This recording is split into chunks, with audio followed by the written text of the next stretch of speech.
Wow, it's sunny out here for a springtime. It's not really springtime yet. Oh, hey, this is my little friend that I walk home with. Sup? Yep. All right, I got a nice juicy story, and I can't wait for y'all to hear it. Bow. This what happened when I think about you. I get in my feelings, yeah. I start reminiscing, yeah. Next time. Hey, so this story I'm going to tell you is so wrong, but I liked it.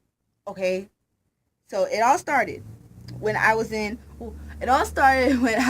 New York City. It was my first day of school. I even remember the exact address. 131 Hester Street, Chinatown, Manhattan, New York City. That's crazy. And the original school name is Dr. Sun Yat-sen Middle School, but it's just called MS 131 because, that's New York City, the metro areas. So anyway, I got my schedule from the office, right? And I went up to go to my first class of the day. And I was in class 703, so I was trying to find class 703.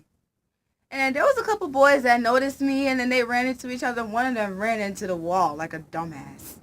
And then I saw this boy. I thought he was cute.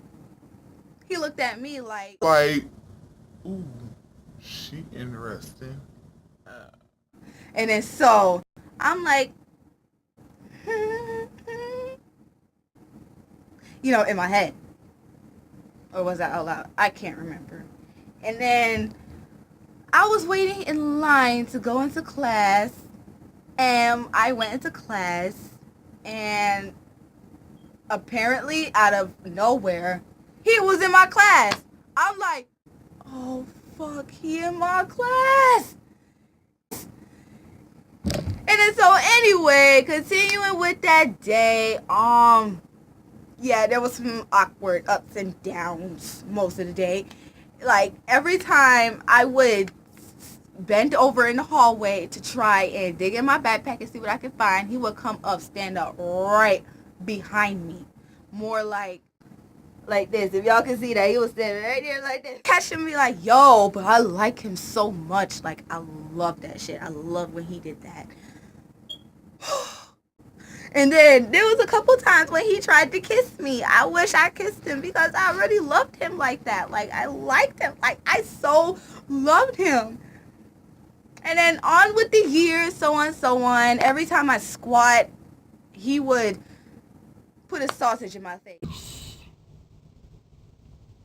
Put his sausage in my face.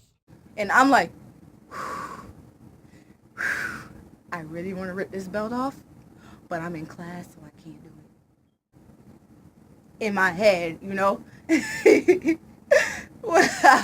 That was funny. And then at lunchtime, he would want to come stand up next to me, and there was one time where he stood up behind me, and he actually let me lean on him like a couple. And then everybody was watching, like he was showing off. And then there was another time when he made me sit on his lap in the cafeteria. And then the teacher came up and she was like, get off his lap. I wanted to be like, bitch, I don't want to get off his lap. This is my man. You stay mind your own business. But then I was like, okay. And then I continue on with my day. And that is basically what happened. Oh, yeah, and one thing. I remember he squeezed my butt. He squeezed my butt cheek. And then when I told him that I had a crush on him, he straight up lied to me, said, I don't like you. All right, well, that's the end of my story. That pretty much repeated throughout the whole year. I'm sorry that was mad short, but there's a lot more to it. That's still going to be in part 2, all right? I'll see y'all later. That's too much sauce. Protect the leak, the plain one. That's too much sauce. Hermes in the